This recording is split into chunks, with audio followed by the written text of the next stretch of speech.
thanks to the support as a channel member, Rexmus1. Well, we are a quarter of a way through the season and we're struggling a bit. We're barely hitting the Kev ratio. We're barely hovering outside the relegation zone and the new team hasn't clicked yet. Today, we play against Luton, the team that came up with us last season, who are similarly struggling in what I think it's fair to say is the must-winniest of must-win games we've had so far. This is the league table, 10 games in. We're in 19th place, 10 games played, 2 wins, 4 draws, 4 defeats, and 10 points on the board. There's Luton, 18th place, 10 games played, 2 wins, 4 draws, 4 defeats, 10 points on the board. We're being consistent as the newly promoted teams, I guess, but we do need to beat them. And I thought we were going to come into this struggling even more than we were, but we actually managed to pick up a win over Bournemouth in our last game, only the second win we've had this season. So hopefully things are starting to turn around. And Bournemouth, who were supposed to be one of the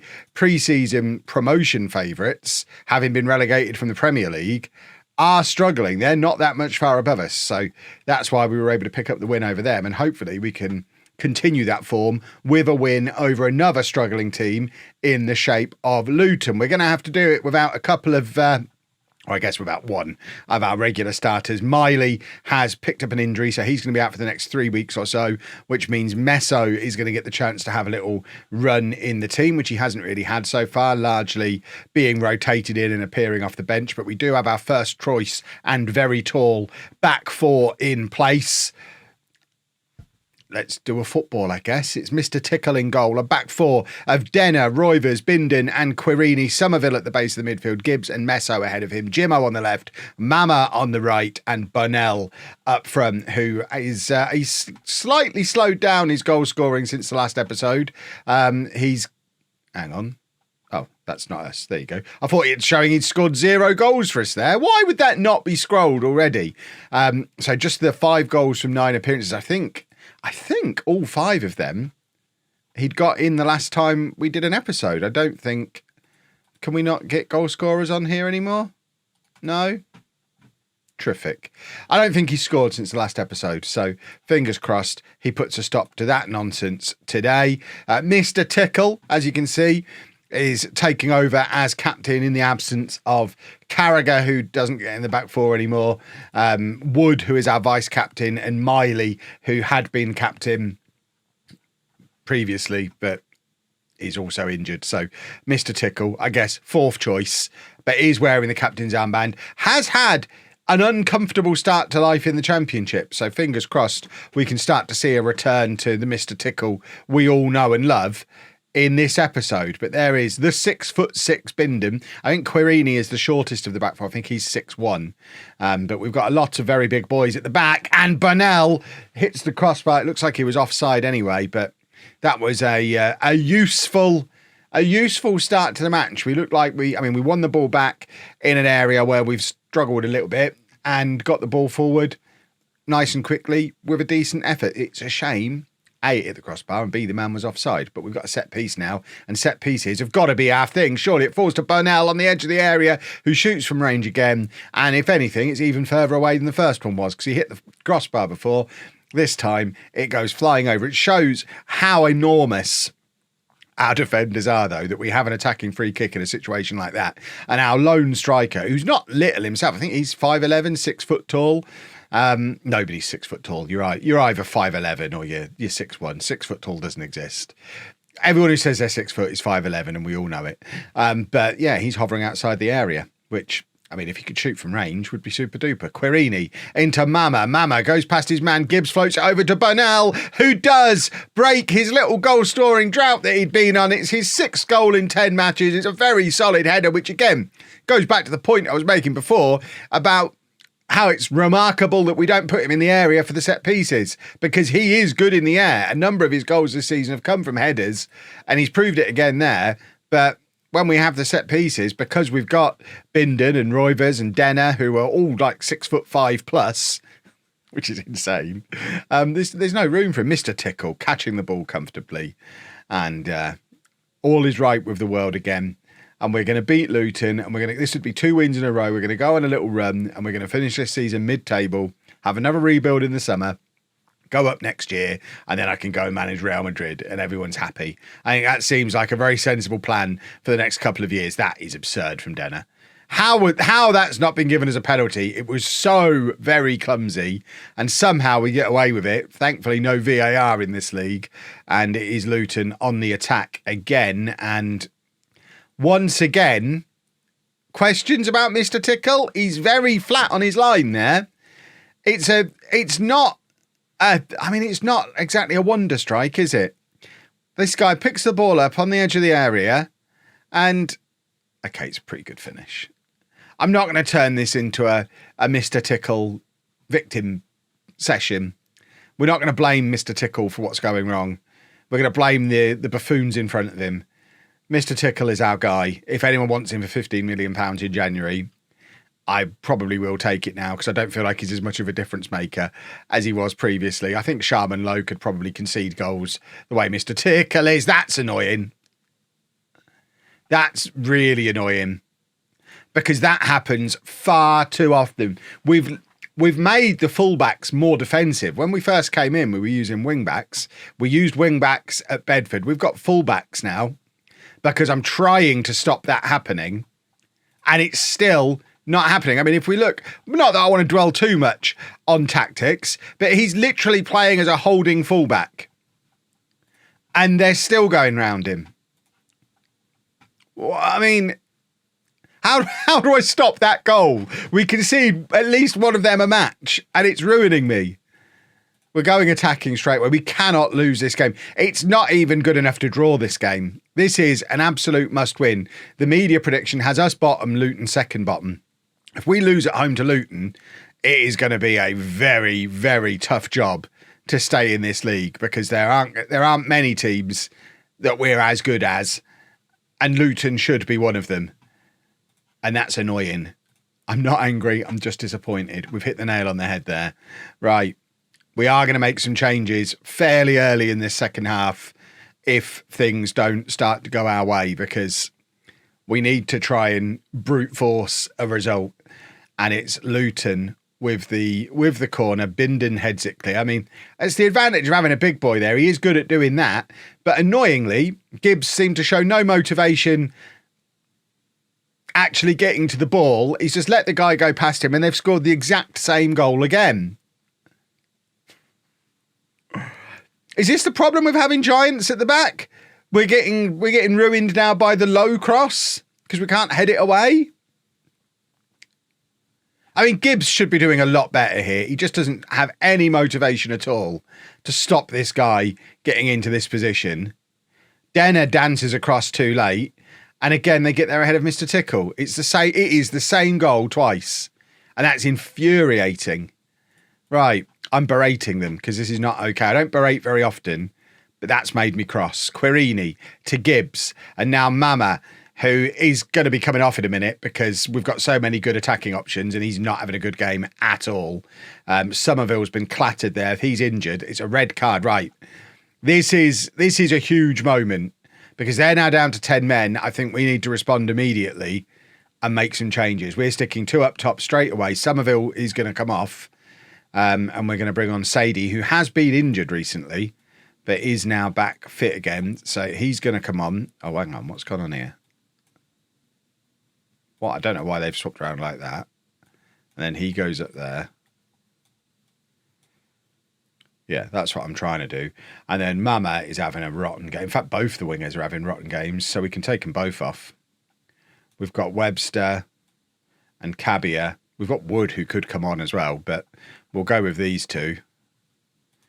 And he can be a target man.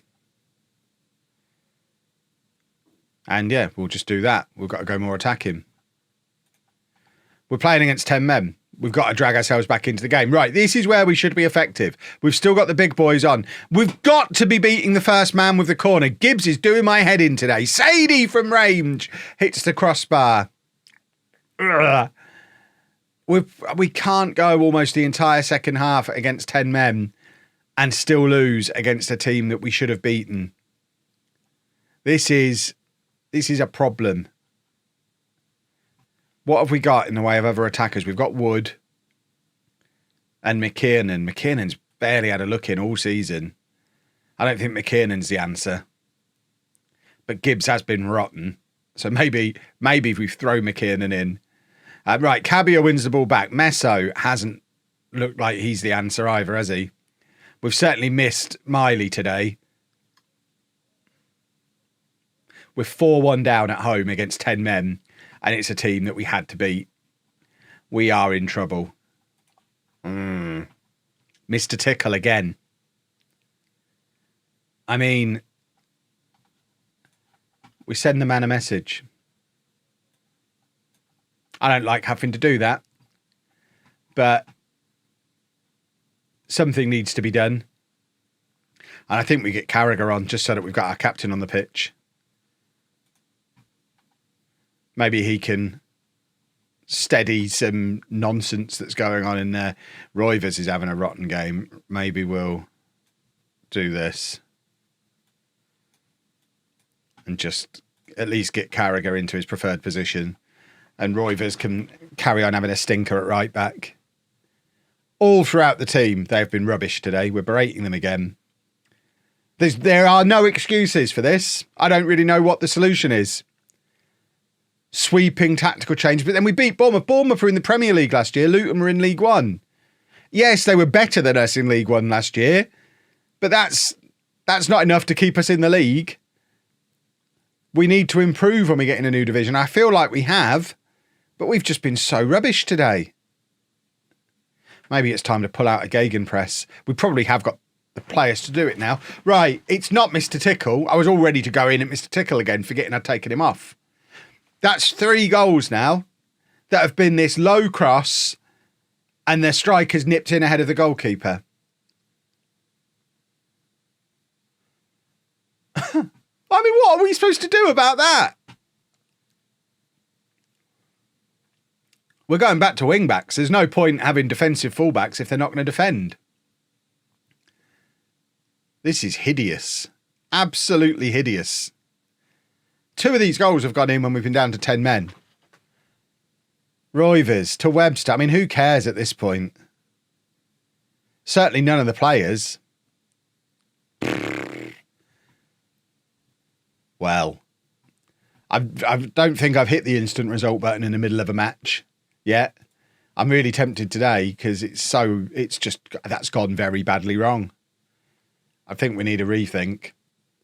And I think if they're just not capable of defending, the fullbacks may as well offer us something going forward. And they're clearly not capable of defending. So get in here. You go back to doing this role. And we're having none of this nonsense. You can just be a fullback. And I don't know. What do we need? A no-nonsense defender in there just to kick people? Do we need him dropping back between? I mean, maybe we have him as a halfback. Dropping in. When they push on. What does that look like? So when we've got the ball, we basically go to a 3 at the back. When we're out of possession, I mean, it's worth a try. We've got to try something different. Who do we play next? Norwich away. Norwich are, I mean, they're 15th. They're another team that if we're going to have a chance, we've got to get something out of it. I am starting to wonder if we're going to have a chance there. We're below the Kev ratio again. We might just be gambling on 3 teams being worse than us. We know Sheffield Wednesday are because we've already beaten them. Millwall are apparently even worse than them. And we've just got to hope that 1 out of Wrexham and Stoke are rubbish as well. But those clubs are going to start changing managers soon. And they're not all going to stay down there all season. Right, we're shuffling the pack a little bit for the Norwich game. We're trying to get some leadership back into the back 4. So Carragher comes back in. He'll partner Roivers. Fernandez comes back in because he's a better attacking fullback than Denner is. And we're going to try McKiernan because Meso didn't work, did he? I mean, Gibbs wasn't very good either, but... and Webster's coming back in on the right. again because Mama was trash in that last game. So we're kind of flailing around a little bit, trying to work out a best 11, which I think this is our 12th match of the season. It's never a good sign when you're 12 matches in and you're still trying to work out what your best 11 is, especially when we've made as many signings as we have. We haven't had a settled back four all season. I don't know what my best back four is. I'm even starting to question who my best goalkeeper is. It's not ideal, but maybe we'll just have a ridiculous performance here against Norwich. Carragher's leadership, or McKiernan with a point to prove. We just need somebody to come in and shake things up a little bit and do things a little bit differently to how we've been doing them. We've got that half-back and wing-back combo on the go, so we are set up differently shape-wise to how we were in that previous match. It's closer to how we were in that first season when we played the back three. Certainly when Somerville drops back in between the defenders, it starts to look a lot more like a 3-5-2, and we've taken the lead, and it's Bunnell again, who is the what? Oh, for goodness sake, he's offside again. I was about to sing his praises, call him the one bright point of the season so far, the one good signing. And he was a free transfer as well. A free transfer and not a huge salary compared to some of the other signings we've made. I mean, we've spent all that money on Binion and he's not even in the team today. We spent £1 million on Denner and we've just dropped him. And it's the free transfer striker who I'm less annoyed with, but he can't stay on side at the moment. Ah! Oh my word. Right. It's still 0-0. That's the positive to take from it at the moment. It's still 0-0 and we're not bottom of the league. We're not even in the relegation zone. Yes, we're below the Kev ratio. Yes, we've only won 2 matches all season. We all saw us just get spanked against Luton. But we're not in the relegation zone. And if we end up, what are we, 19th? Did that just say? If we end up finishing 19th this season, 20th, if we finish 20th this season, that's job done. Because that's another year in the league and we will have more money to spend next summer because we'll have had a year in the Championship to build up some money then. So I guess we can't complain too much. What on earth was that? Oh my word. And because that's from the kickoff, it's going to look like I told him to do that. He's just made me look a proper plum. Mr. Tickle's been the best player on the pitch so far today, by the way.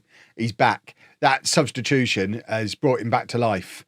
And fingers... I mean, if we can just get Mr. Tickle back to his dominant best, then that'll be enough to keep us in the league. He could single-handedly keep us in the Championship if he plays the way he played last season. Or even if he plays that way until Christmas and we can sell him for big money and use it for a rebuild. Either way, we need him to be great for the next 10 matches. Right, Carragher trying to get on the end of a corner. It's not quite the effect you have with the really big boys back there. There is one of the really big boys, and there is Bunnell as he stayed on side this time. It's chaos from a corner. It was Carragher with the first effort. Then Roivers, I think, hit the crossbar. And it's Bunnell to put us ahead. So Carragher couldn't make contact. Jimmo, McKiernan, Fernandez between them, put it back in again. Roivers then rattles the crossbar and it bounces off a Norwich defender into the path of Bunnell. You would be fuming to concede a goal like that, but we will take it as a goal to put us in the lead. We'll take any goal. Right, Somerville, there he is, dropping back a little bit deeper, just cleaning up the mess. This is good. Webster, cross comes in, looking for Jimmo. Can't find him, but Fernandez is there. Fernandez has had a good game. Jimmo, across to Gibbs, who shoots from range. Bunnell again. With a ball just pinging around in the penalty area, hits Bunnell, and he almost did it for a second time. But this has been much better. I mean, we're not playing fluently. We're not playing well, but we're not leaking goals. Right, Fernandez is on a yellow card. I'm tiring, so Denner is going to come on for him. Likewise, Carragher is tiring. Querini is tiring. The defenders are having to put in a shift today. But Webster... Right, we're trying Cabia again on the right wing. We cannot get a right winger to get the job done for us at the moment. And it's quite frustrating. We're going to bring on Bindon for Querini. And we're just going to do that. And Carragher can move out to right back. And he'll be fine. It keeps his leadership in. But Bindon surely is a better defender. Surely. And certainly more of a threat from set pieces, more useful defending the set pieces as well. Right, Somerville to Denner. Big question for Denner today. Can he play this wing-back role? McKiernan, who, I mean, has quietly come back into a team that was struggling, and we look half decent again. So maybe McKiernan's the secret answer to all of our problems. He's not had a great game, but we have switched up the midfield roles a little bit. We're not playing with a playmaker in there anymore. It wasn't just the halfback we've changed. We've shuffled around a lot of the roles to try and get people working a bit harder, running a bit more. Right, Jimmo is going to come off for Mama. We're going to try him on the left. We've not really tried him on the left, so he's rubbish on the left. Hold on. They're better as a combo that way round. I think that's part of the reason Cabby is struggling, because half the time he's on the pitch, we're playing him on the left-hand side. Right, we don't have we've got a central midfielder. It's O'Neill. Is he a central midfielder? I mean, he can play that exact role McKiernan's playing. McKiernan wasn't match fit going in, so O'Neill's going to come on and get 10 minutes playing central midfield. Which, let's face it, he's never getting in a team on the wing because there's 5 players ahead of him. So maybe he needs to reinvent himself as a central midfielder. He's accomplished there, supposedly. And if we're playing that channel midfielder role, it's his best role in midfield. So maybe he is a better option than McKiernan if this is a system we're going to stick with, which if we pick up 3 points today, we've got to stick with it for a while. Denner doing what we signed him to do, being a tall boy in situations like that. Norwich have got him behind us. Mr. Tickle makes the save. Mr. Tickle's back. Cabia to Denner. Denner doesn't know what to do going forward. He has not got a clue, has he? But, I mean, we saw his value defensively. The fact we've got Denner and Carragher trying to play as wing backs at the moment it's a squad depth issue, I think. Carragher trying to find Roivers but can't find him. It's back with Carragher again. There's Roivers, does not want the ball there. Neither does Bindon. Carragher with the flick on and Benel's there again. It's one of the worst goals you'll ever see. We've done 2 absolute chaos goals. Norwich have been undone by madness. But we've won 2-0. What a ridiculous episode. We've been hammered by Luton and we've come to Norwich and won 2-0. And Norwich have never looked like they were in it. And we haven't even played that well. Football Manager is absurd. But I think this puts us back above the Kev ratio again. It's our 3rd win of the season. And a couple of little tactical tweaks. I tell you, I'm a tactical genius these days. We're up to 18th in the league, 13 points from 12 matches. We'll take that. All is right in the world. I'm a great football manager. If you've enjoyed that, please make sure you leave a nice big thumbs up on there for me. Subscribe to the channel for daily Football Manager videos. And thank you very much for watching.